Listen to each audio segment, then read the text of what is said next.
Vamos a continuar con nuestra serie el día de hoy. Y iniciamos hace 2 semanas, esta es la tercera semana, la serie La tormenta que se acerca. Y la idea central de esta serie es que tú y yo podamos ver, conocer, discernir que se está acercando una tormenta a nuestro México. Una tormenta muy peligrosa, una tormenta que trae destrucción, que trae dolor. Y se está acercando a nuestro país. Nuestro reto, lo veíamos en semanas pasadas, es ver esa tormenta, entender esa tormenta. Pero no basta con verla y entenderla. Tenemos que tener el coraje, la convicción para enfrentar esta tormenta.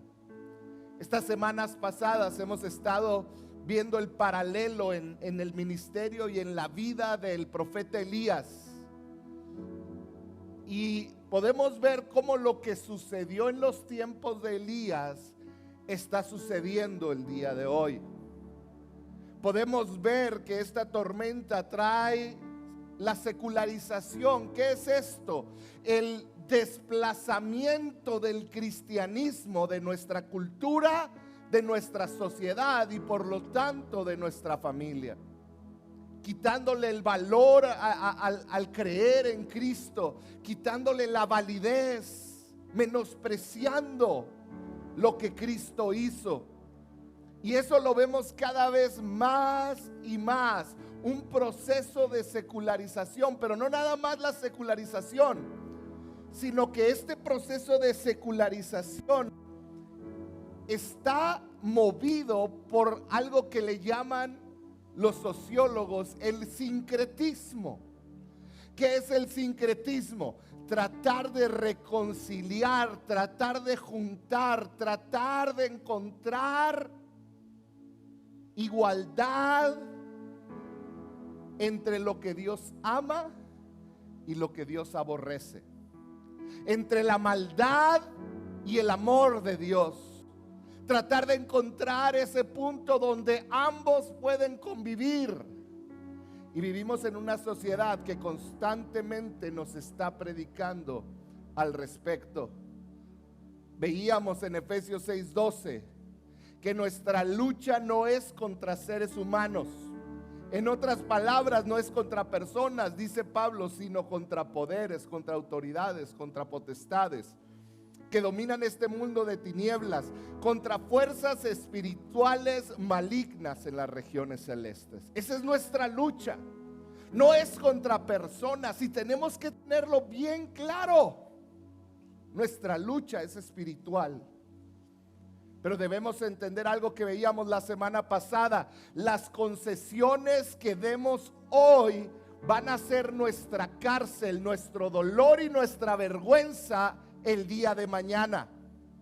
Veíamos estos 2 personajes que aparecen junto con Elías, que es Acab el rey y Jezabel, ambos guiados por espíritus demoníacos, actuando a través de ellos.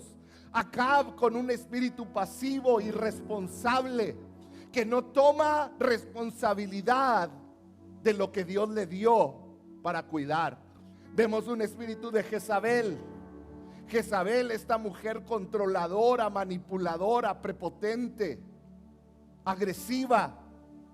Y vemos cómo estos 2 espíritus trabajan juntos para la destrucción del plan de Dios sobre la tierra, para destruir la adoración al único y verdadero Dios.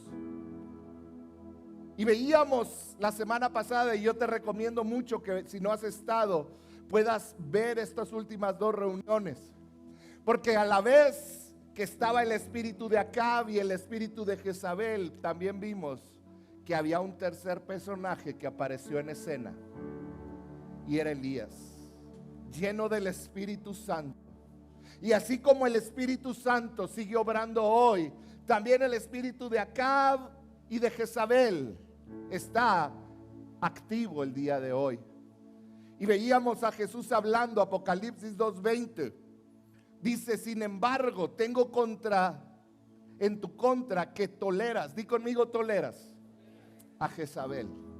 Esa mujer que se dice profetiza, con su enseñanza engaña a mis siervos, pues los induce a cometer inmoralidades y a comer alimentos sacrificados a los ídolos. No puedo entrar en detalle, pero puedes ver las predicaciones. Hoy vamos a continuar con esta historia y yo espero que puedas abrir tu corazón a lo que Dios tiene que hablarte. ¿Estás conmigo? ¿Por qué no oramos? Padre, en el nombre de Jesús,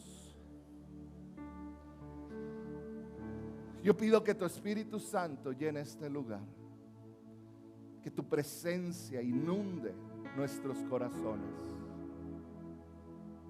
Padre, yo te pido que tú nos muevas, nos retes y nos prepares para poder pararnos firmes como lo hizo Elías este tiempo. En el nombre de Jesús. Amén y amén. Quiero iniciar diciéndote de nuevo el reto para nuestra generación. Di conmigo, mi reto. Nuestro reto el día de hoy, mi reto es ver la tormenta, si me lo pueden poner, es ver la tormenta. Y yo creo que a lo largo de estas pláticas, y si pones un poquito de atención, yo creo que podemos ver la tormenta. Podemos ver lo que se avecina. Pero el reto no nomás es verla, sino es entenderla. Y la intención de estas pláticas, de estas enseñanzas, es que podamos entender esa tormenta que se avecina. Pero no nomás verla y entenderla, porque eso no sirve de nada. Hay una razón para lo que uno aprende y entiende las cosas, y es para poder pararte y hacer algo al respecto. Es para tener el coraje y la convicción, tener la valentía de pararte en medio de una tormenta y hacer algo. La gran pregunta que tenemos que hacernos entonces, si ya puedo ver la tormenta, si empiezo a entenderla, es cómo enfrento esa tormenta. Como iglesia, ¿cómo enfrentamos esa tormenta? ¿Cómo vamos a enfrentarla? Vamos a leer de nuevo, Primera de Reyes 17. La vez pasada nos atoramos en un versículo, ¿se acuerdan? 17:1. Vamos a leerlo de nuevo. Dice, ahora bien, Elías, el de Tisbé de Galad, fue a decirle a Acab, se le apareció Elías a Acab y le dijo, tan cierto como que el Señor vive, como que vive el Señor, Dios de Israel, a quien yo sirvo, te aseguro. ¿Había duda en sus palabras? Había una seguridad y le dijo, te aseguro que no habrá rocío ni lluvia en los próximos años hasta que yo lo ordene. Entonces, fíjate bien en las palabras que están en color diferente. Dice, entonces, la palabra del Señor vino a Elías y le dio este mensaje. Sal de aquí hacia el oriente y escóndete en el arroyo de Querit, al este del Jordán. Beberás del agua del arroyo y yo ordenaré a los cuervos que te den de comer ahí. Así que Elías se fue al arroyo de Querit, el que está al este del Jordán, y ahí permaneció conforme a la palabra del Señor. Por la mañana y por la tarde los cuervos le llevaban pan y carne y bebía agua del arroyo. A algún tiempo después se secó el arroyo, porque no había llovido en el país. Hoy vamos a analizar qué pasó después de que Elías se paró frente a Acab y Jezabel y les dijo, te aseguro que no va a llover hasta que yo diga. ¿Qué pantalones de Elías? ¡Qué seguridad! Este hombre estaba seguro del mensaje que estaba llevando y sabía que no venía de él, sino que estaba respaldado por Dios. Ponte a pensar por un momento. Se paró valiente, sin temor, frente al rey más malvado que había existido en Israel. Frente a la mujer más controladora y manipuladora, su peligrosísima esposa, se paró frente a Acab y le dijo: no va a llover. La tormenta estaba golpeando el pueblo de Israel. Estaban sacando a Dios, fíjate bien esto, estaban sacando a Dios de la sociedad, estaban viendo lo impuro como puro. Muy similar a lo que está pasando hoy. Había un sincretismo, había una secularización. Y Acab y Jezabel tenían un ataque, fíjate esto, tenían un ataque frontal en contra de Dios y todo lo que venía de Dios. Tenían un ataque formal. ¿Qué es lo que hicieron Acab y Jezabel? Va a aparecer ahí lo que hicieron. Lo primero que hicieron Acab y Jezabel, fíjate bien esto, mandaron cerrar todos los lugares de adoración. Lo equivalente a cerrar a todas las iglesias. Mandaron callar a las iglesias. Lo segundo que hicieron es que mandaron matar a todos los profetas de Dios, todos los que hablaban de parte de Dios. Los mandó matar al grado que vamos a leer más adelante, que muchos de ellos, 100 de ellos, fueron escondidos en cuevas por meses. ¿Por qué? Porque había un ataque directo en contra de los profetas de Dios. Los estaban matando. Fíjate lo que estaba sucediendo. Había en contra de todo lo que implicara Dios, su palabra, las personas que predicaban y hablaban su palabra, había un juicio público en contra de ellos. Había un juicio social. El gobierno se levantó aún en contra de los que seguían a Dios. Los que seguían a Dios los veían mal. ¿Por qué? Porque ellos dedicaban su adoración a Baal y a Acera y a la inmoralidad sexual que traía placer, pero traía derramamiento de sangre. Lo vimos la primera semana. Y a cualquiera que hablaba de Dios era como hablar en contra de su conciencia, de lo que sentían. Entonces inició este juicio social donde a los seguidores de Dios se les hacía a un lado y aún se les terminaba matando. La misma manera de vivir que iba en contra de lo que Dios pedía, provocó una persecución en contra del pueblo de Dios. Entonces Acab mandó matar a los profetas. No nomás cerró las iglesias, mandó matar a los profetas. Quería matar todo lo que tuviera que ver con Dios.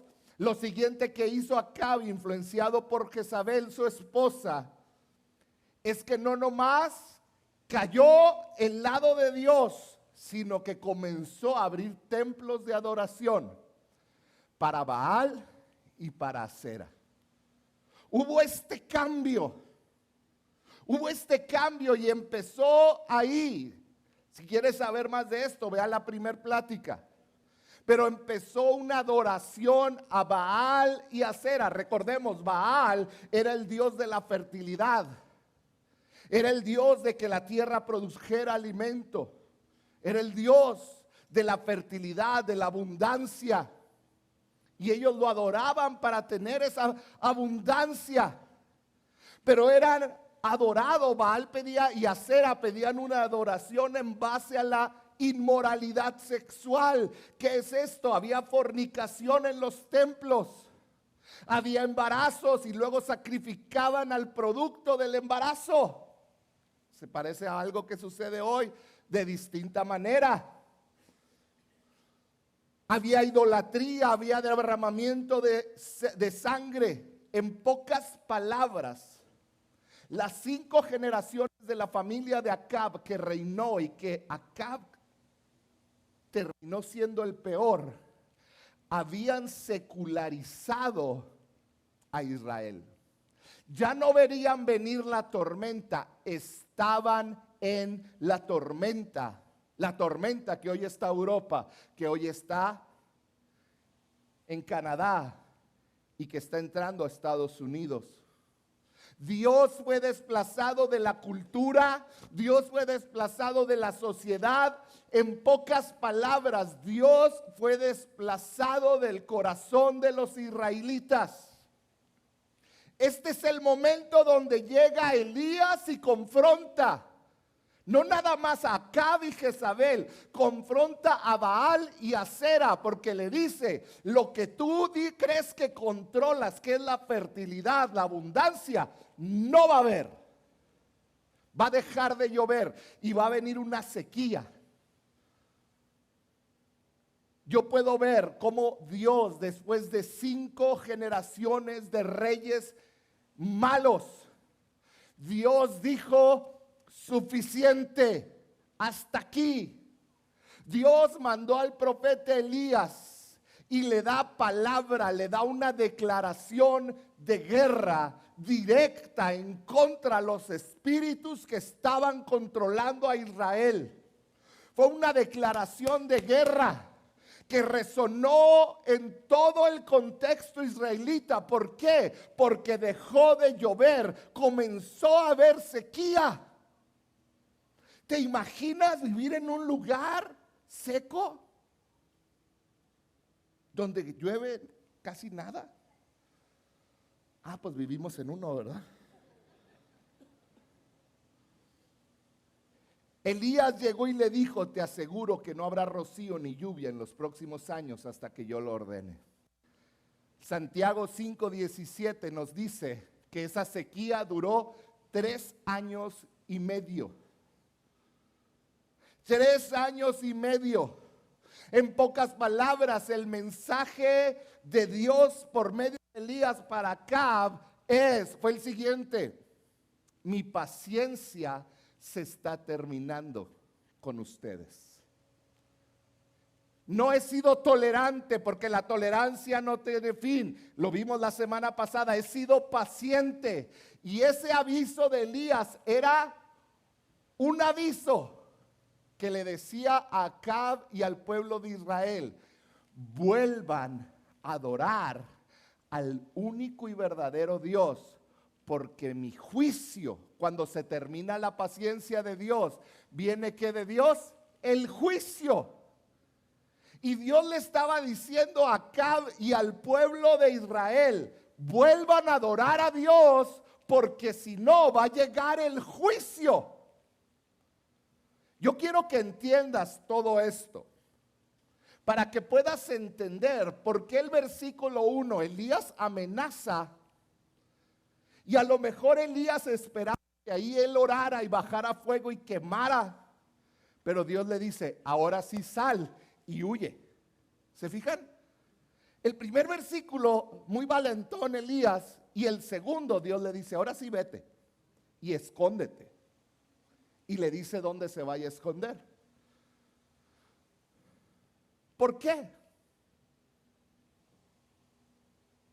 Antes de enfrentar realmente a la tormenta, Dios separó a Elías para prepararlo, para fortalecerlo, para prepararlo y fortalecerlo, para que pasara un tiempo de oración. Fíjate lo que dice Santiago 5:17. Elías era un hombre con debilidades como las nuestras. En pocas palabras, Elías era como tú y como yo. Dice, con fervor oró. que no lloviera, y no llovió sobre la tierra durante 3 años y medio. Dios separó a Elías para que orara, para que adorara, porque lo que iba a enfrentar no era fácil. Versículo 2, Primera de Reyes, después de que enfrenta a Acab, dice: entonces, como producto de la palabra del Señor, vino a Elías y le dio este mensaje. Vamos a ver el mensaje. El mensaje era: sal de aquí hacia el oriente y escóndete en el arroyo de Querit al este del Jordán. Beberás del agua del arroyo y yo ordenaré a los cuervos que te den de comer ahí. Iglesia, no se trata solo de ver la tormenta y entenderla. No se trata de entender que se acerca algo difícil. Se trata de estar preparados para enfrentar lo que viene. Después de que Elías dio la profecía, Dios se fue y lo preparó, lo escondió y lo preparó. Iglesia, tenemos que estar preparados para enfrentar la tormenta que viene. Eso es de lo que yo te quiero hablar el día de hoy. Tenemos que estar preparados para pararnos firmes aún contra el gobierno si así fuera necesario. Tenemos que estar firmes para pararnos en medio de una sociedad que ama el placer, que predica y que extiende todas las ideologías. Tenemos que estar preparados, tenemos que conocer para pararnos en medio de nuestra cultura, de los colectivos que promueven que en lo que la Biblia se enseña ya es obsoleto. Tenemos que estar preparados para defendernos, para cuando nos digan cómo educar a nuestros hijos, como en Canadá o en Europa. Tenemos que estar preparados para defender a nuestra familia. ¿Y qué les enseñamos? Hay un video rondando en las redes en Alemania de cómo llegan a la casa de una familia musulmán y les quitan a su hijo porque el niño en la escuela dijo: mis papás me enseñaron que existen hombre y mujer. Y lo tomaron como que los papás están maleducando a los hijos y llegaron y les quitaron a su hijo. Tenemos que estar preparados para defender a nuestra familia. Tenemos que estar preparados porque se acerca una tormenta. Tenemos que estar preparados para cuando esta tormenta llegue y enfrente no nada más a tus hijos, a tu familia, sino a la iglesia. ¿Qué vamos a hacer? Dios le dijo a Elías: vete al arroyo de Querit. Vete al arroyo de Querit. Un arroyo no es un lugar donde fluye el agua como un río. Es agua estancada de cierta manera. Dios lo mandó a un arroyo cuando inició una sequía. ¿Cómo era? Me puse a investigar cómo era el arroyo de Querit. El arroyo de Querit estaba al este del Jordán. Estaba en medio, dicen que estaba en medio de peñascos, de barrancas. Era un lugar inhóspito hasta cierto punto, rocoso. Aún el lago alrededor era rocoso. Era un lugar que no era bonito.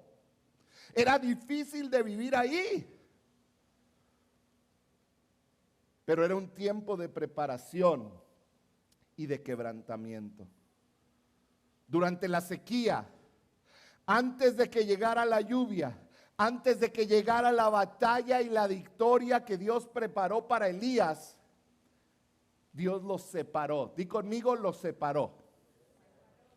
Querit quiere decir en el hebreo separar o aislar. Dios separó, aisló a Elías, dice así que, versículo 5, así que Elías se fue al arroyo de Querit, al este del Jordán, y ahí permaneció. fue obediente a lo que Dios le dijo, conforme a la palabra del Señor. Ahí comenzaron 3 años y medio de sequía, donde Dios estuvo preparando a Elías para la victoria sobre Baal, sobre Acab y Jezabel. En Querit, Elías aprendió, fíjate bien esto, que podía confiar en Dios. ¿Qué aprendió Elías en Querit? A confiar en Dios. En Querit Elías entendió, yo puedo confiar en Dios. Él, dice ahí la Biblia, dice por la mañana, versículo 6, y por la tarde, 2 veces al día, los cuervos le llevaban pan y carne y bebía agua del arroyo. Suplía sus necesidades. Algún tiempo después, termina diciendo eso, se secó el arroyo porque no había llovido en el país. Lo que está diciendo la Biblia aquí es, Dios proveyó todo lo necesario para Elías, pero un día, a causa de lo que Elías mismo profetizó, le golpeó la sequía a él también. Se secó el arroyo y Dios le proveyó por medio de la viuda de Sarepta. Muchos de ustedes han oído esta historia. Hoy no voy a entrar en ella.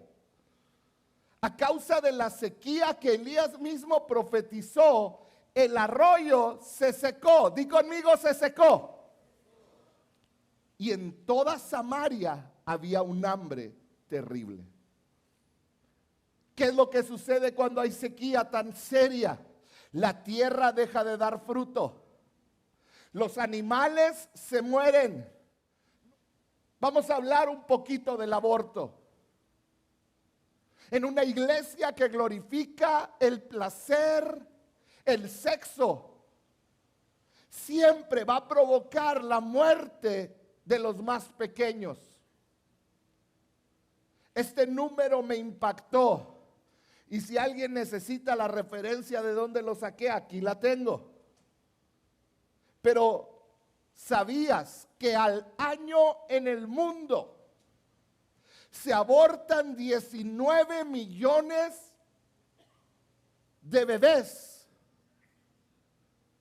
19 millones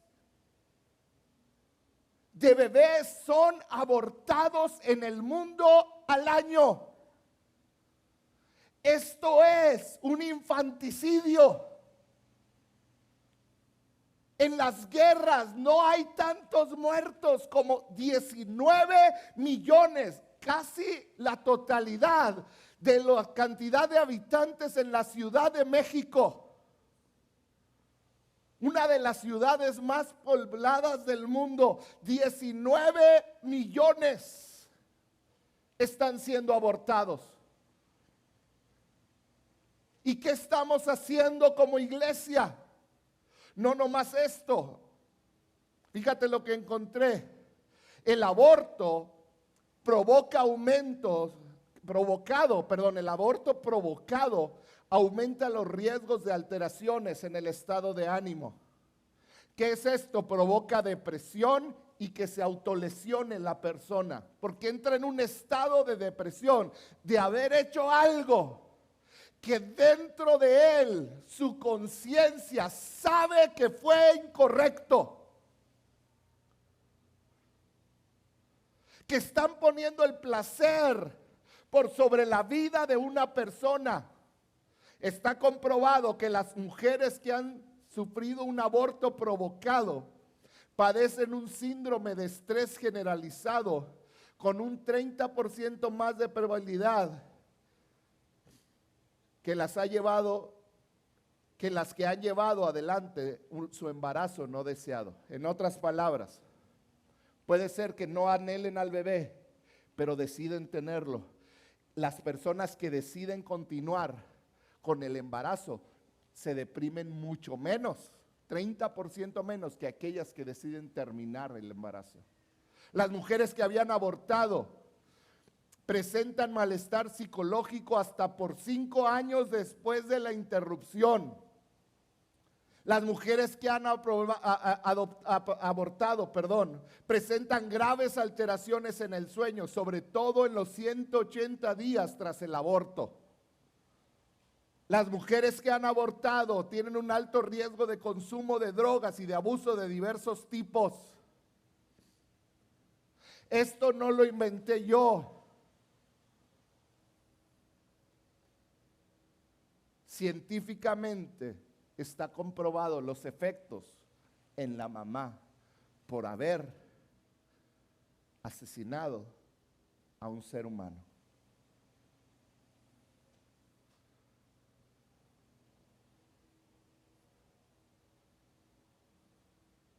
El engaño y la perversión están inundando nuestras redes sociales.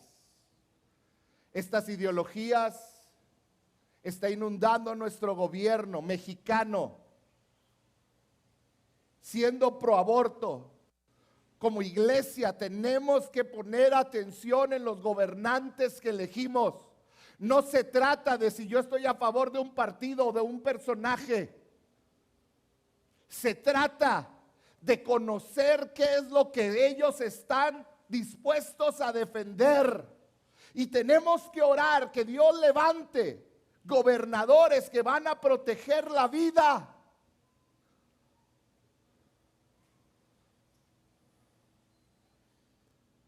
Porque todas estas ideologías están inundando nuestras redes sociales, está inundando nuestro gobierno, están inundando nuestras escuelas, nuestros parques. ¿Qué vamos a hacer? Hoy yo quiero decirte, quizá tú fuiste abusado, abusada. Dios no ignora ese dolor. Dios no ignora tu dolor por haber sido lastimado en lo más íntimo que tienes. Dios no ignora tus lágrimas y tu dolor por el daño que te causaron otras personas. Dios no está ajeno a eso. Él te amó desde el principio. Pero sabes, Él no está de acuerdo con tu pecado. El día de hoy, Él continúa siendo paciente. La prueba está que hoy estás aquí, que hoy estás escuchando. Él continúa siendo paciente con cada uno de nosotros, esperando que volvamos a Él. Como lo hizo con el pueblo de Israel. Que vuelvas a adorarlo. Quizás has estado experimentando una sequía en tu vida personal. No encuentras el sentido de tu vida. Dios está esperando que vuelvas a Él. Iglesia, estas pláticas, el ver la tormenta, no es para atacar personas.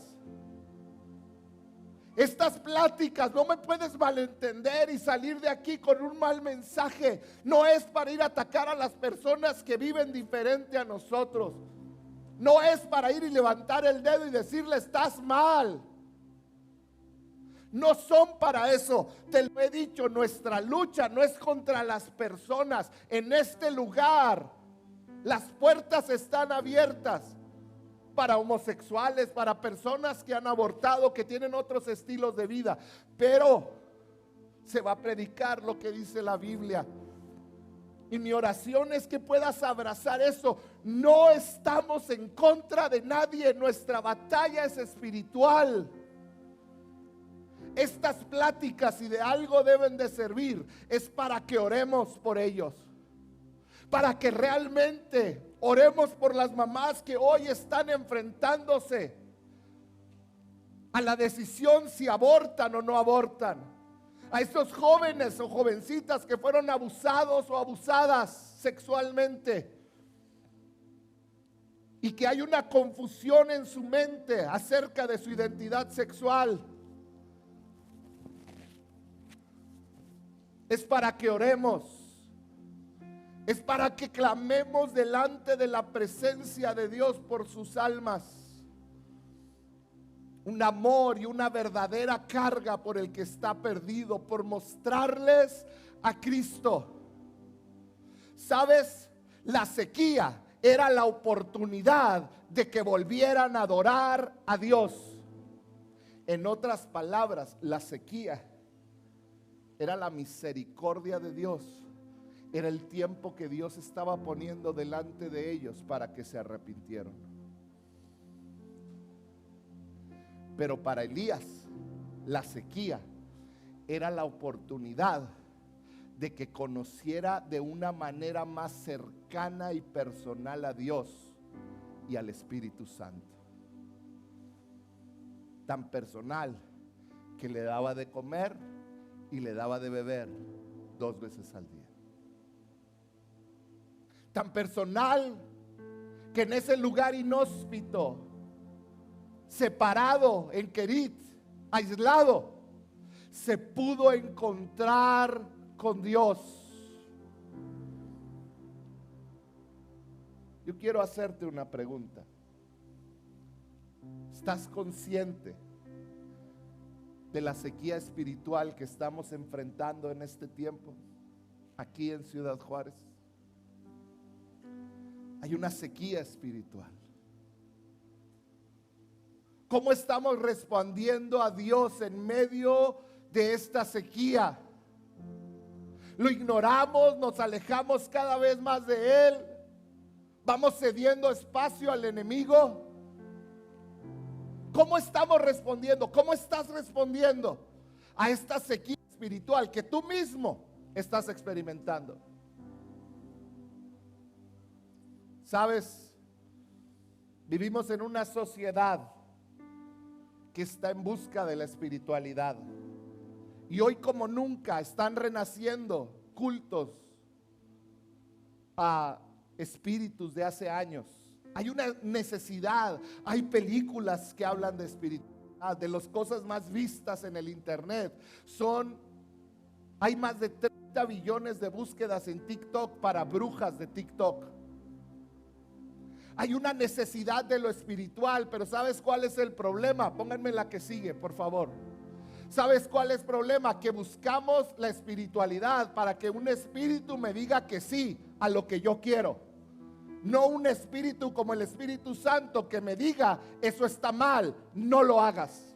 Buscamos una espiritualidad que me lleve a la tolerancia. No, uno que me lleve al arrepentimiento como lo hace el Espíritu Santo. Buscan una espiritualidad que celebre lo que yo soy y lo que yo siento. No una espiritualidad como la del Espíritu Santo en nosotros, que cambia lo que está mal en nosotros. Buscamos una espiritualidad que los lleve a valorarse a ellos mismos, no una que los lleve a humillarse cuando están equivocados. Una espiritualidad que sea indulgente con lo que hago, no una que me diga debes de tener dominio propio de tus anhelos y tus deseos. Esta es la espiritualidad que busca el mundo, pero esta es la espiritualidad que nos da el Espíritu Santo. En Ciudad Juárez estamos viviendo una sequía espiritual. Hay una sequía. La pregunta es cómo vamos a enfrentar la tormenta, cómo vamos a enfrentar la sequía. Y yo quiero terminar siendo bien práctico contigo. ¿Cómo vamos a enfrentar esta sequía? ¿Cuál debe de ser nuestra actitud? Número 1, es tiempo de volver a conectar con Dios.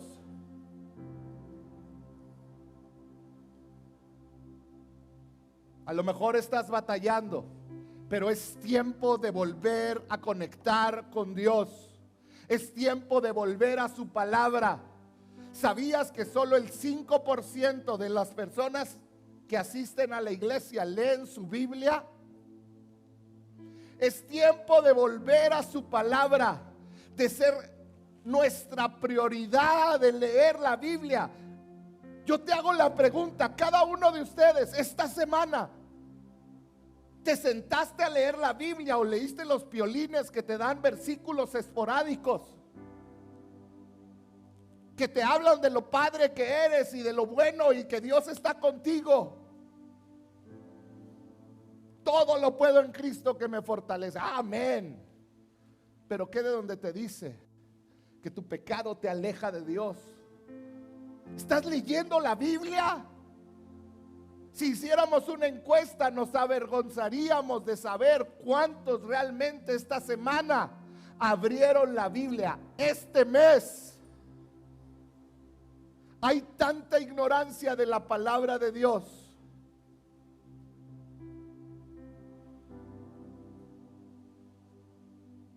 Que cuando tendemos a creer lo que el mundo dice, Dios está en el banquillo de los acusados.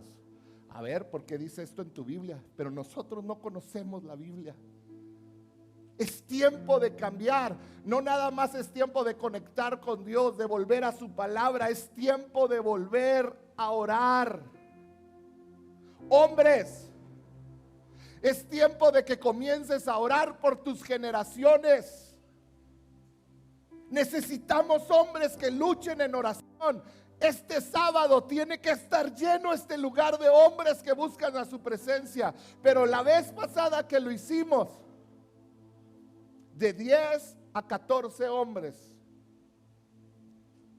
Necesitamos valorar y es tiempo de volver a orar. Pero no nada más es tiempo de volver a orar. Si vemos Deuteronomio, es tiempo de volver a adorar. ¿Puedo ser honesto contigo? He sido honesto todo este tiempo, pero ¿puedo ser un poquito como Elías contigo? Veo tanta sequedad cuando adoramos que me duele.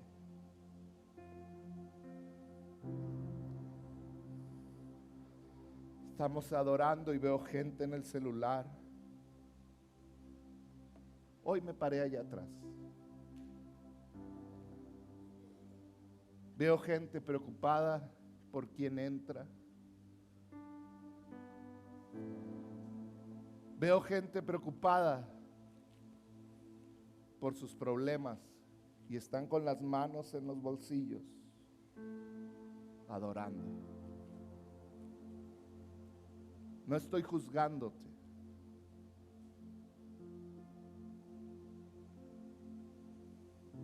Pero hay tanta sequedad en la manera como adoramos. Veo tantos rostros indiferentes ante el Dios creador de todo. Veo tanta falta de interés. Veo tanta tierra seca y veo tantos que están dudando aún de Dios.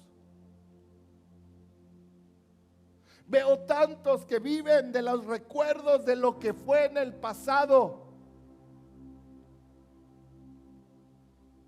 Pero hoy viven en una sequedad y no hacen nada para salir de la sequedad.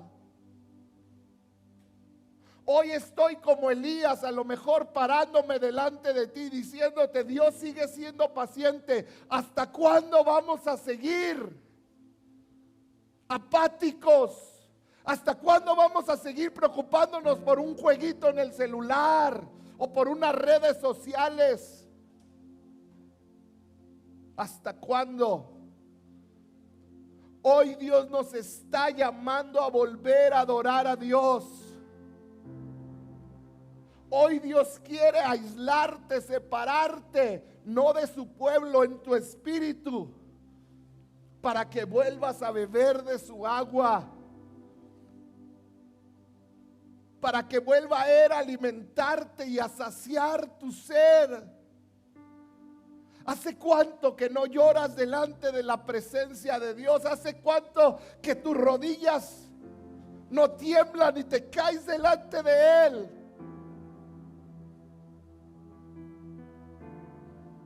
¿Hace cuánto que no te postras? ¿Hace cuánto que no conecta tu espíritu con el de Dios?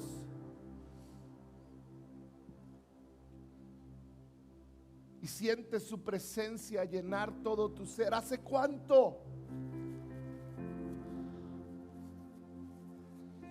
No podemos enfrentar una tormenta como la que viene para tu familia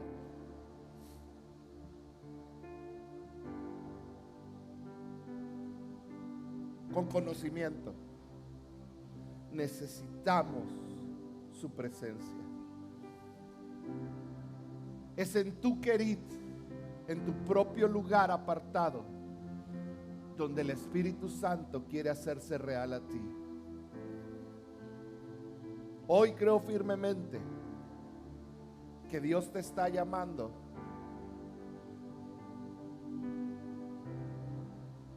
para que te conectes una vez más con Él. Elías no pudo haber enfrentado lo que venía adelante sin esa experiencia en Querit.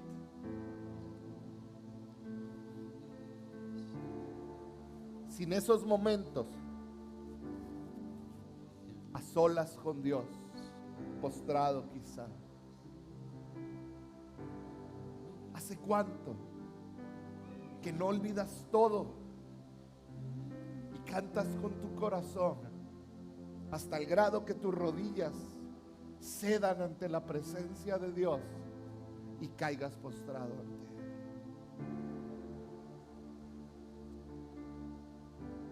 Hoy es el día, porque la mismo que Dios le dijo al pueblo de Dios en Deuteronomio, hoy nos los vuelve a decir. No te dejes seducir, ten cuidado, porque si no, mi ira va a caer y voy a cerrar los cielos. Es tiempo de volver a su presencia.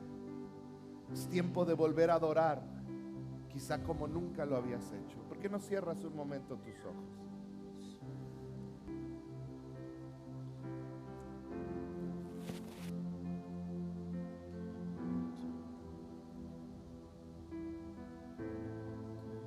Ahí donde estás,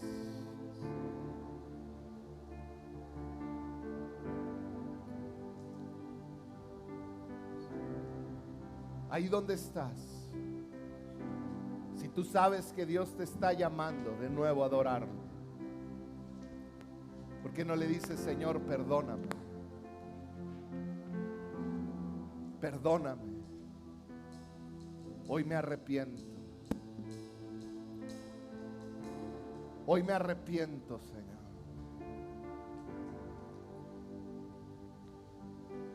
Y hoy quiero adorarte. Y sabes, quiero que terminemos este tiempo adorando a Dios.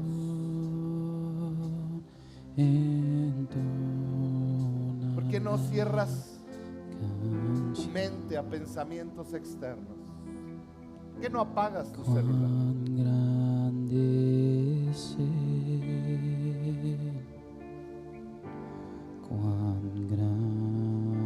Y te concentras en su grandeza. Te concentras en su amor, en su poder.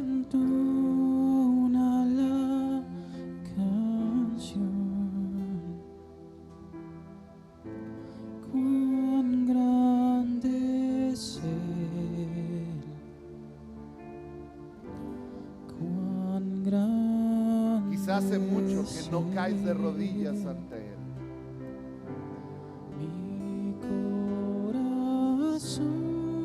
¿Por qué no lo haces el día de hoy? Quizás hace mucho que no levantas tus manos ante el Dios creador. Quizás hace mucho que no cantas con toda tu voz.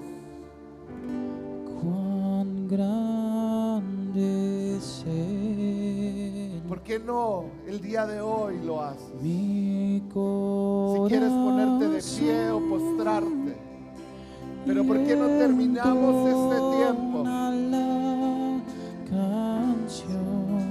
diciendo, tomando la decisión de decirle: Señor, me arrepiento de mi sequedad, Reconozco mi lejanía de ti. Perdóname. Mi corazón